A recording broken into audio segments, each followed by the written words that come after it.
Pursuant to order, the Senate shall now move to valedictory statements, and I call Senator Rice. Yeah.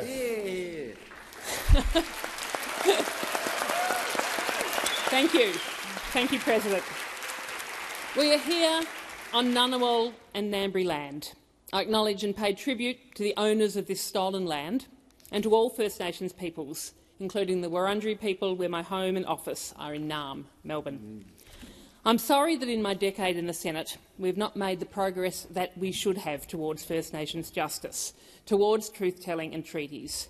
I'm appalled by the ongoing racism in this country, the deaths in custody, the poverty, the lack of self-determination experienced by us First Peoples. I salute the resistance and the resilience of our First Peoples and commit to continuing to work with them for justice after I leave this place. 10 years ago, I came here with high hopes, enthusiasm and a commitment to do my best as a senator to make a difference in the world. And I leave with a sense of achievement, particularly in passing marriage equality, establishing and completing the first national inquiry into poverty in 50 years, and being one of the few in this place, along with my colleagues, to advocate for people and issues that too often get ignored by the powerful. I also leave with a more clear-eyed view than when I arrived of the work and time and energy required to achieve change, to fight the vested interests, and how the struggle for justice is ongoing. Working in this place certainly has its challenges, but after a decade here, I still believe in our representative democracy. We just have to make it work for us. Sadly, but not unsurprisingly, too many people have tuned out from our political processes. They don't think that politicians are interested in listening to them or actually representing them. And sadly, too often when it comes to the major parties, they are right. And so people decide they've got better things to do with their time and energy than tune in. So why aren't governments listening to the people? A big reason is because the wealthy and big corporations have outsized power and influence over both the Liberal and Labor parties. The majority of Australians want serious action on the climate catastrophe, and they want to see precious places and homes of threatened species protected. People want decision-makers to take a long-term view, to take into account what the consequences of our actions are in 10, 20, 100 years' time. People know that the fantasy of infinite economic growth on a finite planet is unsustainable. Surely it shouldn't be too hard for us to agree as a parliament that longer than 3 years matters, and to commit to at least assessing legislation and regulations as to their impact on future generations, just as we do with their impact on human rights. People want governments to properly fund public housing, to end homelessness and to stop skyrocketing rents. They want top-notch public education and health, including dental and mental into Medicare. They want people on income support to have a livable income. But Labor and Liberal tell us that we can't afford it. We can. We could increase taxes on the wealthy and the big corporations to fund the things that we urgently need. But we don't, because the big corporations are calling the shots. Actions that would reduce the profits of the big corporations, it would mean they'd have to pay more tax, are fiercely fought against by these corporations and their media mates. And because Labor and Liberal are both trying to appease their corporate overlords, too often they agree to deliver for the corporations rather than the voters who don't get a look in. Getting people to re-engage cannot be solved with a quick fix. It requires us to stand up to these companies and instead listen to the people and act on what is heard.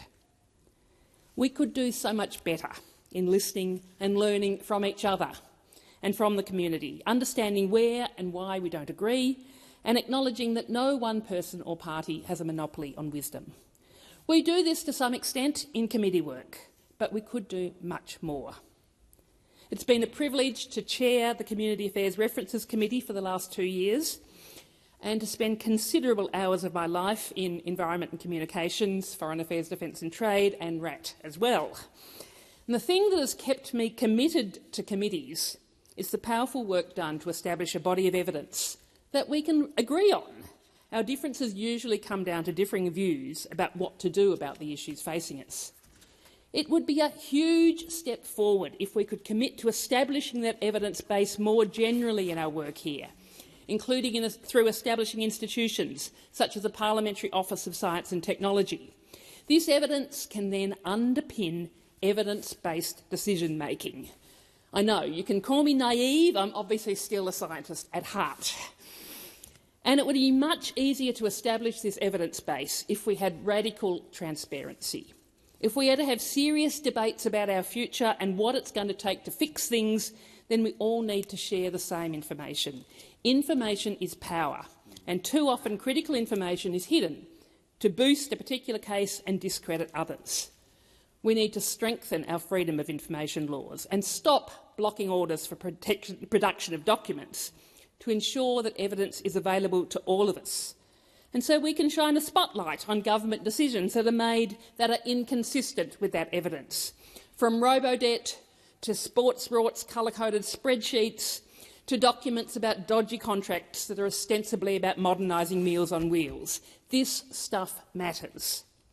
In contrast, when we don't have that shared, agreed evidence base, there's little to stop speech after speech in here with people sounding supremely confident, even when there is no evidence to support their views. Views that might work well in a soundbite, but that stoke conflict and division and inflame underlying prejudices. This may seem like a good political strategy at the time, but it corrodes people's trust in our democracy and results in people tuning out. But despite me seeing some room for improvement in how we work here, I've been proud to be part of some big steps forward over the last 10 years. The biggest being marriage equality. I took over as the Greens LGBTIQA+ spokesperson in 2015, when the campaign had already been going for a decade. And despite a Conservative government in power, we got there. People were put through the ringer with the plebiscites, and the scars are still felt from that. People's human rights should never have been put to a popular vote. However, the committee process that we went through, that led to Dean Smith's private senator's bill, was the best committee process I was involved in over my decade here, because it was focused on achieving an outcome that we could all live with, a genuine consensus. We sat around the committee room and we debated and we negotiated that bill clause by clause. Dean, Louise Pratt and I were the key players in that room, and we trusted each other. David Fawcett did an excellent job chairing. We had different pressures on us, different constituencies, but knew that the only way that we were going to achieve marriage equality was to end up with a bill that we could all live with, which is what we achieved. The marriage equality legislation we have now is not what the Greens would have drafted, it's not what the others would have drafted, but we reached consensus on it. And marriage equality has changed lives. It's saved lives. It's created so much happiness and joy and well-being, and the sky has not fallen in.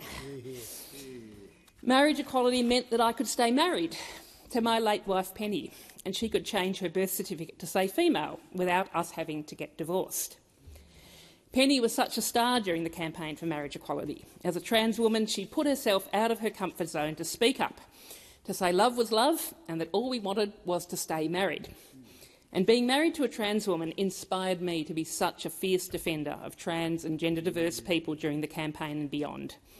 And I feel so grateful for Penny's love and support for our lives together until her sad, sudden passing 4 years ago. For me now, marriage equality means that my partner Anne and I, who have been together for the last 2 years, can get married.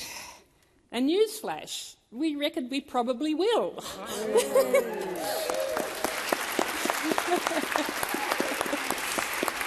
Love you, Anne. In the Greens fighting for marriage equality, long before either Labor or the Liberals would give it the time of day, we and the queer community and campaigners pushed the issue to a tipping point. Equality could no longer be ignored. The fight to reach the end of our journey towards equality, however, continues. There's still discrimination against LGBTIQA+ people baked into our laws and our society. And just last week, we received a stark reminder of this with the debate over the proposed religious discrimination legislation firing up again. It's been such a privilege to be a voice for queer folk in this place, to be an out and proud bi+ person, the only out bisexual person in this parliament. To everyone who is part of our big rainbow family, it has been such a privilege to represent you in this place. It's been a privilege to be a voice for people, especially those whose voices go unheard, and for our planet these last 10 years in Parliament. I'm proud to speak up for people living in poverty. More often than not, they are treated like second-class citizens, as though being poor or out of work or having a disability represents some kind of character flaw. It doesn't. And people on income support deserve far better from politicians that are supposed to represent them. Every story I've shared of someone who is struggling on JobSeeker or DSP or youth allowance carries the message that their voices deserve to be heard. Breaking the poverty machine is an ongoing campaign, one that must be won. The small increases in income support in the last budget are better than nothing, but the extra $4 a day still leaves people living in cars and tents with their kids, still only eating one meal a day, living with excruciating toothache because they can't afford to go to the dentist. In a wealthy country like ours, no one should be living in poverty. Everyone in this place who voted in favour of the Stage 3 tax cuts that gifted an extra $4,500 a year to politicians and billionaires while doing nothing for the 1 million Australians in poverty should be deeply ashamed of themselves. We can do so much better than this, as the inquiry I established and led on the extent and impact on poverty in Australia shows. We have to raise the rate of Centrelink payments above the poverty line to $88 a day and guarantee a livable income for all Australians. It's been so humbling to speak up for people across the world who are oppressed and persecuted for standing up for their rights, their homes and their very being. Last month, I was censured for speaking up for people in the Philippines and protesting the oppressive regime of President Marcos Jr. I would do that again in a heartbeat. And everyone knows where I stand on Palestine. Palestine will be free. The war in Gaza, the over 30,000 people killed, the starving of the population is genocide, not self-defence. And it is shameful that this Senate still has a motion on the books that says we stand with Israel. Tibet will also be free. Tibet is ranked by Freedom House as the least free country in the world. It was such a privilege to travel to Dharamsala last year with our parliamentary Friends of Tibet group. I will keep fighting for a free Tibet. In fact, I am just about to accept an invitation to join the board of the Australia-Tibet Council. Thank you to all my Tibetan friends, including Karma Singhi, the representative of His Holiness the Dalai Lama in Australia, who are joining me here tonight. West Papua too will be free. The shocking revelations in the media this week about the torture of West Papuan freedom fighters shows the oppression that West Papua is under. There's a contingent here tonight from the Federal Republic of West Papua, including Jacob Rombiak, their Foreign Minister. Thank you, Jacob, and all for joining me here. I'm really touched. And Julian Assange will be free. God, I hope so. His unconscionable punishment must end. I'm proud to have contributed to getting people out of Afghanistan after the Taliban took over. Like most of our work, this was definitely a team effort. So many MPs in this place worked so hard in the weeks after Kabul fell, advocating for people in Afghanistan who were desperate to get out. Some of the people my team and I worked with managed to be amongst the lucky ones who got here and are forever grateful for Australia to have given the opportunity of a new life. And just last week, we heard that 2 teenagers who my office have been advocating for a year, who were separated from their mum and left in Afghanistan after the Taliban took over, have just received visas to come to Australia. There are many more refugees that Australia could and should be accepting, and we have to stop the racist demonising and scapegoating of refugees and asylum seekers, such as through the appalling legislation that is being rammed through the parliament today and tomorrow on spurious grounds of national security, not supported by evidence. So the campaigning continues. I'm proud to have spoken up in my speeches and advocacy here for the people of Myanmar, Kashmir, Ukraine, Iran, Hong Kong, East Turkestan, China, India, Bangladesh, Sri Lanka, Iraq, Cambodia, Russia, Saudi Arabia, Artsakh and Armenia, Sudan, Western Sahara, Ethiopia, Eritrea, Congo and Pakistan, to name a few. Human rights matter for all people across the world, and we cannot afford to pick and choose whose human rights we uphold. We should not discriminate because of political expediency, cultural biases and historical, often very unjust, so-called security arrangements. Lastly, I want to speak about the issue that got me started in politics. That will always be close to my heart, what I've spent over 40 years campaigning on, ensuring that our environment and native forests are protected and our climate is safe for the whole web of life and for all the generations of life to come. The big win in this space that I've been proud to be a part of in the last decade has been the end of native forest logging in Western Australia and Victoria. And these were wins that were achieved because of the campaigning of millions of people over decades, supported by Greens in Parliament who have been listening to the majority of Australians who want to see an end to native forest logging across the country. Our forests are more than mere commodities. They are our breathing spaces, a mosaic of life that's bigger than us. They soak up and store massive amounts of carbon, and they deserve to be protected. At least we finally now have a recovery plan for the leadbeater's possum. 10 years of estimates questioning, finally paying off. And now for protecting swift parrots and greater gliders and all of our precious animals and birds threatened by logging, and seeing off forest management activities, including in Victoria and Western Australia, that are not grounded in forest protection. The campaigning continues. Everyone that knows me knows how much collaboration and teamwork mean to me. Nothing worth doing is ever done alone. So I want to close by saying a huge thank you to everyone who has shared my journey over the last decade. Thanks for your support during the hard times when my wife Penny passed away suddenly in 2019. Something that you think you could never get through, but you do. I learned a lot about myself, about love, about life, and the power of community and the natural world to support and nurture and heal. Experiencing such a loss has made me wiser, more empathetic and loving, more spiritual, and a better representative because of that. Thanks to my amazing staff. All of us politicians here would be nothing without our staff.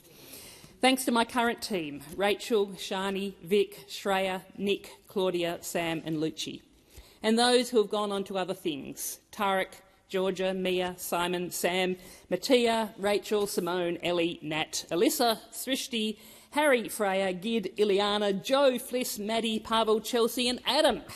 What an incredible bunch of folks you all are. A lot of part-time workers. I couldn't have done it without you. Thanks to my wonderful Greens colleagues and former colleagues and all the staff, led so capably by Adam and Richard and Christine before him. I will miss you all. It's been a great honour to have chaired our party room for most of the time I've been here and to facilitate us through so many decisions, almost all of them made by consensus, aided and abetted by copious cups of tea.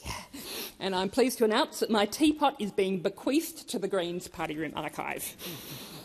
Thanks to the tireless efforts of our Greens workers and volunteers, thanks to every branch, every working group, national council, state councils, every member, every supporter, every voter, we are a great green ecosystem and we wouldn't exist without each other.